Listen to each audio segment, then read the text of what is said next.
I put out a tweet the other day asking people what was their favorite Sonic ability. And I feel like the comments and discussion were pretty good. So I was like, hey, why don't we make a video about this, talking about Sonic abilities and which one I think is the best. We're going to stick to what I believe to be his core, like traditional main moveset. For example, something like the spin dash. If we did every ability, this would probably be like a 17-hour video. But if there is an ability I left out that you really like, feel free to respectfully bring it up in the comment section. And it's meant to be more of like a discussion kind of video. Anyways, let's get into it. So I feel like we have to start with the most famous Sonic ability, which is the spin dash, which is the ability to rev up by rolling into a ball, charging up your speed, and getting a free instantaneous boost of speed. The ability was first introduced in the greatest classic Sonic game of all time. Hello, Sonic 2. Argue with yourselves in the comments. And some classic Sonic purists may even think that this was the downfall of the classic Sonic formula, because traditionally 2D Sonic games were about earning your speed through trial and error and memorizing the levels that you play over and over again. However, the spin dash, you know, if you run out of speed and you can't get through an obstacle, gives you that free out, which kind of continues into the future when you think about the boost formula. That's a different discussion. We're talking about the spin dash, baby. This move was essentially a staple in the classic Sonic formula and even continued all the way up until the next gen, Sonic 06, when you think about like the spin dash in mainline 3D games. However, the game flopped and that was that for the spin dash. Not only is the spin dash a speed...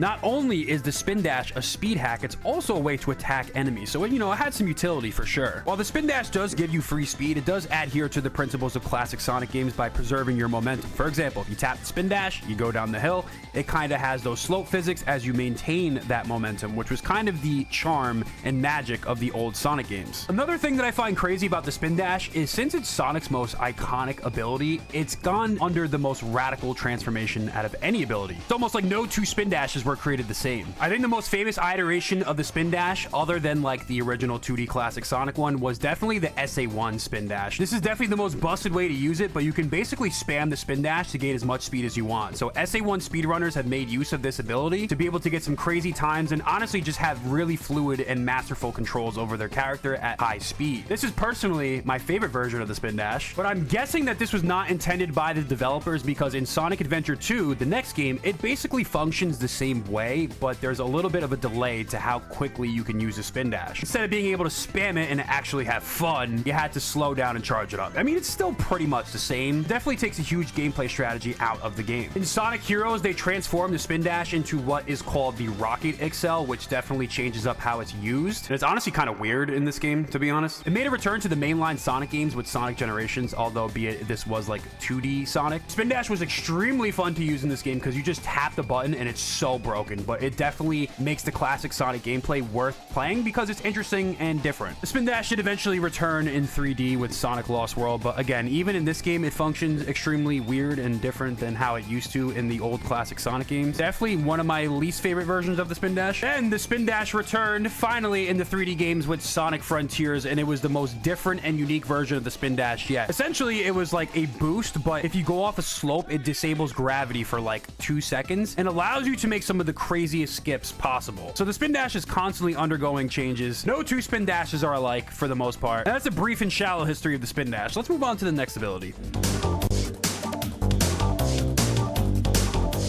The next ability on the list is the homing attack. Now, the homing attack allows Sonic to lock onto a target while he's jumping, so it kind of guides him and gives him some course correction for when he's jumping in midair. Not only that, the homing attack also gives you like a little mini push or like a little air dash that kind of gives you a little bit of forward momentum in midair if you're not locking onto something. The roots for this ability trace back as early as Sonic 3 and Knuckles with the fire power-up, and it's not the same because you're not necessarily locking on to targets, but at the same time, it's pretty close to the intended function of the homing attack, or it's at least the earliest version of it. The first official lock on to an enemy homing attack can probably also be traced to Sonic 3D Blast when you have the golden shield, although it's very different to how the homing attack functions now. It's probably the first version. The homing attack was put in the game to offer course correction to players going at a high speed. If you think about the original pinball physics of classic Sonic, having no course correction in midair when transitioning into 3D was going to be a problem. It largely remained the same in most Sonic games all the way up until like Sonic 06, where the biggest difference was instead of having having like an air dash that drops you forward, this one actually maintains your height and then drops you after a couple seconds. So it's pretty similar. But again, that's basically what the homing attack is. It's like a crutch to help make the transition from 2D to 3D in Sonic a little more smooth and give some more platforming flexibility. In addition to its functionality, it also offers different ways to platform in Sonic. Like it helps you get to certain places that you otherwise would not be able to get to. The only true radical change that they made to the homing attack was, of course, in Sonic Lost World, because they just made everything weird in this game. Instead of like a direct way to platform, it had this weird lock-on situation where you like get 3 separate targets. I can't even explain this homing attack in words. So weird. It sucks. Doesn't function great. I hate it. It's been in pretty much every single Sonic game since Sonic transitioned into 3D, so we have to include the homing attack when it comes to Sonic's core moveset. But let's move on to the next one.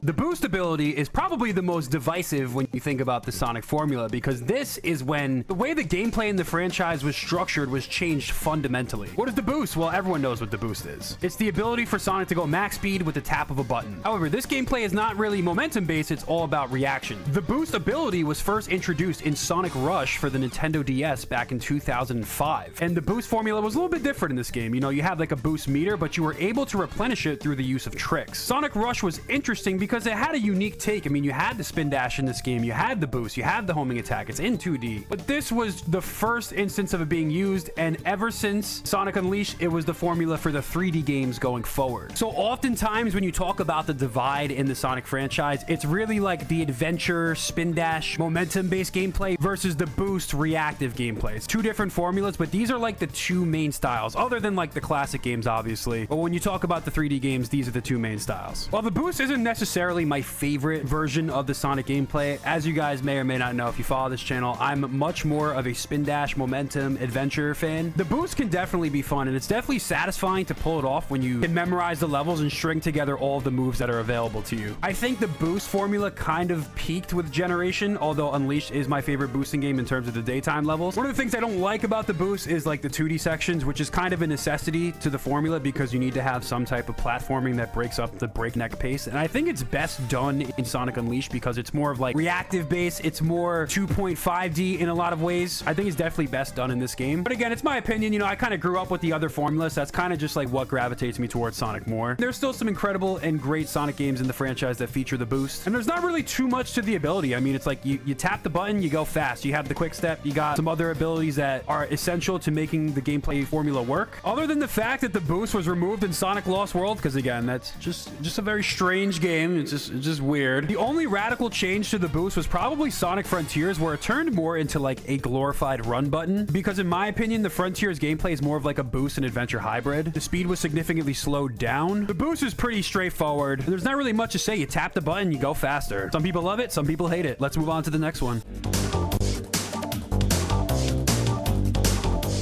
The next ability is also one of my favorites. It's the bounce ability. The roots for this ability, at least in my opinion, can be traced back as early as Sonic 3 and Knuckles when you had the little bounce power-up. Seems like a lot of these Sonic abilities originated from Sonic 3 and Knuckles power-ups. That just goes to show how impactful this game was. What does this ability allow you to do? I guess we can do our history out of order and skip ahead to Sonic Frontiers to best demonstrate, because the bounce and the stomp are actually on the same button. So if you're doing the stomp, it allows you to quickly descend, and it helps you have more precise platforming and descend quicker. Bounce will help you reach higher heights. Also, since we're on the topic of Frontiers, the bounce attack is really good in this game in combination with the air boost, because it allows you to pull off some really fun platforming sequences, allows you to change direction mid-air. In the 2D section especially, it really shines and outshines Generations. Yes, I have some praise for Cyberspace, believe me. I know a lot of people hate on it. But anyways, obviously there's a lot of history to it, but this was kind of like the final product of the ability. The move was first introduced in 3D back in the adventure games, and this is how it functioned. It was basically a way to go higher. If there was a higher platform that you wanted to reach, you would spam the bounce attack, and then you would be able to get up there. Also, it was just pretty good in general for stringing together movements and resetting your homing attack. Overall, the bounce is definitely one of my favorite moves that they've ever introduced to the Sonic franchise. Another great thing that the bounce attack was able to do is when you're like stringing together moves in Sonic Adventure 2 trying to get an S rank, you can preserve your trick combos by just spamming the bounce. Now, back to the stomp portion of this. I know that the bounce and the stomp are 2 very different abilities when you really think about it, but I'm kind of lumping them in together together. Now, the stomp ability is extremely important specifically to the boosting formula. The reason being is that the stomp is like the only way to correct yourself when you're overshooting something. So instead of overshooting this platform with the boost, I'm able to stomp. Pulling off a successful jump, stomp, boost combo, or whatever you want to call it, I don't even know if I put the words in the right order, is definitely one of the most satisfying things. And without the stomp ability, the boost formula is severely hindered in my opinion. And the best way to demonstrate this is probably Sonic Dream Team. This is a game obviously developed for mobile and touch controls. A very good game at that. A very brilliantly designed game with really good levels. One of my biggest criticisms of this game is that it has a boost without a stomp, and you really feel that, or at least like reflexively, you want to use your stomp ability in this game, but you just can't. So the stomp ability is almost as important as the boost is in the boosting gameplay, in particular for more precision, because when you're running super fast, you lose that precision. It allows you to string together extremely satisfying move combos, so that stomp ability is very useful, and because it's so useful, I feel like I had to include it. Let's move on to the next ability. The next ability on the list is the Lightspeed Dash. This is also a fan favorite ability, which first introduced in Sonic Adventure 1. The way it functioned in this game is you actually had to charge up the Lightspeed Dash in order to actually use it. So if there's a trail of rings, Sonic can go through it and quickly get through a path. There wasn't many changes to this ability, but again, I guess in Sonic Adventure 1, the biggest thing about this was it had to charge, but also you could use it as an attack, which was pretty cool. Just like that. Yep, there we go. After Sonic Adventure 1, it was modernized and just used as a one quick tap button in order to activate, and this is probably when it was at its best, and this is pretty much how it functioned for the rest of the franchise. Most games had it, you know, here and there, some games didn't. But I think the Lightspeed Dash is definitely at its best when it's used for alternative paths, or even if you look at Metal Harbor, sometimes you're able to use it to do extra tricks and stuff like that. The biggest change that the Lightspeed Dash underwent since Sonic Adventure 1 and 2 was probably in Sonic Dream Team, when you were able to homing attack Lightspeed Dash chains, which honestly, in my opinion, was definitely pretty cool. And I think it's a pretty useful and functional way for the Lightspeed Dash to function. And I believe that's the route they're going to go for Sonic and Shadow Generations as well. Not much really to say about this ability. I mean, that's pretty much the entire history of it. Most people like it, and if integrated into the level design correctly, can be an extremely fun way for Sonic Team to design levels. Let's move on to the next ability.